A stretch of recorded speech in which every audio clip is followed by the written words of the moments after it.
My name is Raul Cardenas Ojeda Jr., and my time in office began when I was sworn in July 2nd, 2018, and my term ended this month, May 17th of 2022.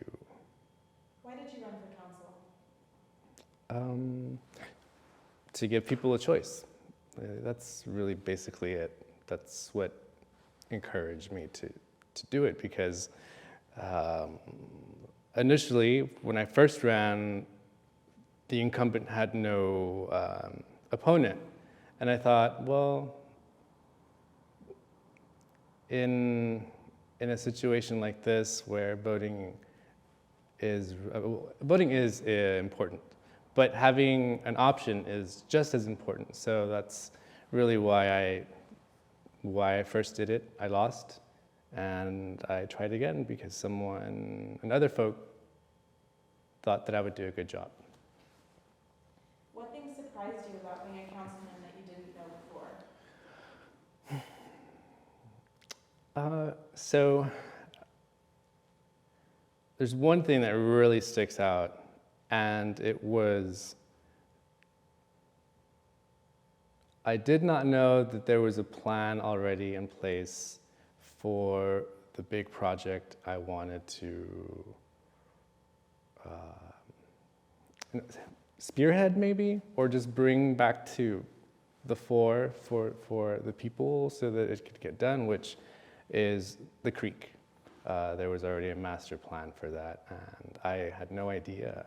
So I felt like it was it's going to be this huge endeavor, but as I asked administration, or I expressed to them what I wanted to do or what my vision was, I was really surprised to know that there had been a study done over a decade ago, and that cost a lot of money. So I was surprised and happy that somebody had already laid down that plan. What message do you have for the incoming councilperson, now sworn in councilperson? Ultimately, it's really up to her, but if I could provide any insight, would be to continue along the parameters, that we have. Kind of like the Creek Master Plan. There's already a plan, so hopefully just to stay on it, because if you try to do something else, that's going to set you back, and it's going to set back that plan, and it just sets everything back. It takes a long time to do anything anyways. So I would really encourage her to see if there is already a plan for whatever she wants to do. What was the most challenging time on council for you?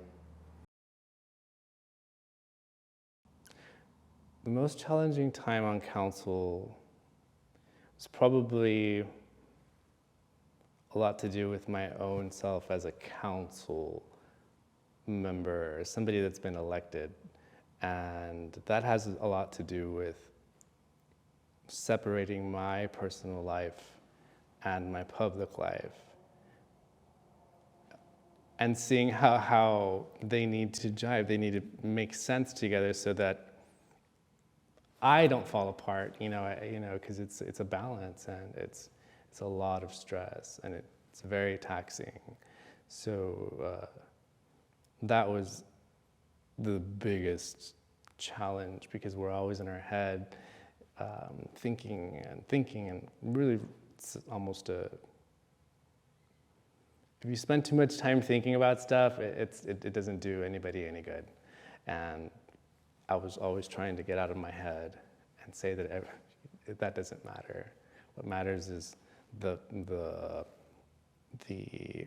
facts that we have, and to work with those things. What has been the most rewarding part about being a councilperson? I think that's a really easy question to answer. Just the thank you I get from any citizen that I have helped You know, they say thank you for your service or thank you for helping me, and that's really, that feels really good. And I would say that's it. Mention a strength that you feel qualified you for this position. My attentiveness, my ability to listen carefully, and to notice. Really, I try to really gauge like the entire context of just things, but really that's what paying attention and being quiet. That I think that's what helped me the most. What message do you have for the community of Del Rio? I would really like the community to be more involved when we assemble to make these choices, because when we gather there at our meetings, sometimes people don't weigh in, and if one or two people weigh in a really divided sort of item, if people were to engage, it might change the way one council or the whole council feels. So that's really important. People feel that their opinion might not matter. It really, really does. And I think city council, I know I really always wanted that there, and COVID made it difficult, but access was always there. You know, it was just people don't, and we need that. We really, really need that. The 7 of us on council cannot make sound choices all by ourselves. You know, we need the people we were elected by to help us along, you know, to make better decisions, really. Name your proudest accomplishment as a councilperson. Finishing my 4 years, but that's not really, I mean, it is like, I see 4 years is a long time and it goes by fast, but I think my greatest accomplishment is just waking up what I said that I would champion, which is like the revitalization of the creek, and that took a long time because a lot of things got in the way, but towards the very end, you know, you start to see your the fruits of your labor come to fruition, and it takes time, and it takes a lot of patience, and a lot of repeating yourself over and over and over, so that you remind those that are in charge of these things, this is what Del Rio wants. So I think reviving that and bringing the master plan for the creek was really eye-opening, and I'm glad I found it, and I'm glad I was shown. So working on that and building on that was really, really good. I think it was the whole 4 years, so I think that was what made me feel, that's what my proudest accomplishment, if you will, is. And who would you like to thank for supporting you during your time on council?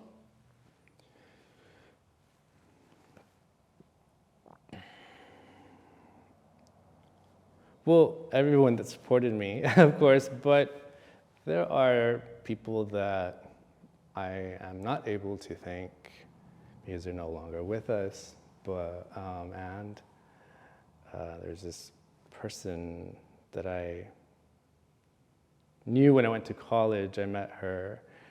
Her name was Raul, and she really opened my eyes to the importance of being involved and really just voting.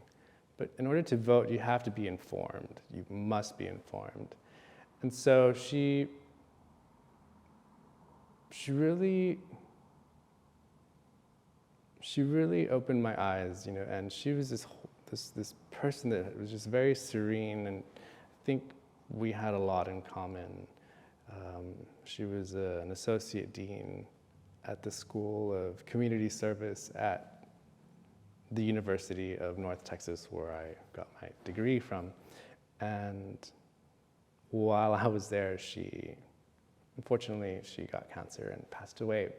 And that really, you know, when when someone's so special that's helping enlighten you, I was only a boy, out in the world by myself. Not by myself, but away from home. And then there was this person that was, you'd relate to, smart, just everything, just a good, well-rounded human being. And then she perishes, and but the message stuck. It was almost like she helped pass along the message that she had. So I'm helping pass along that message as much as I can. So thank you, Gail. What is in the future for Raul Cardenas Ojeda?